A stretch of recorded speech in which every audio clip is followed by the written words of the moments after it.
I'll show you how to get access to Google Classroom. Enter the link that I have given you. Enter the link and hit enter. Then it'll ask you to sign in. You have to give your Gmail ID and password here. You have to give your Gmail ID and password. Let us see how to. So mention your Gmail ID password here. Then hit next. If everything works fine, then you will be landing in the classroom. Once you landed in the classroom, it will look like this.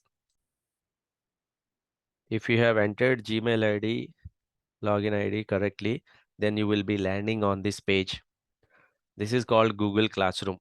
You will be always landing on this page, but what you need to do is you have to go for classwork. Click on classwork at the top menu option. Always the opening page will be stream. If you look at stream, it will be very confusing. What you need to do is go to classwork. You have to click on classwork.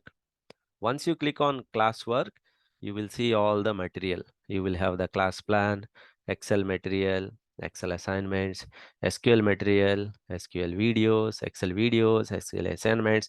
All of them will be posted here. So in future, always you will be working on classwork. You'll be landing on stream. Make a note here. You will be landing on stream, but you have to ignore stream and click on classwork. Let's say day after tomorrow, if you want to get into Google Classroom, you just need to type Google Classroom because you already enrolled once.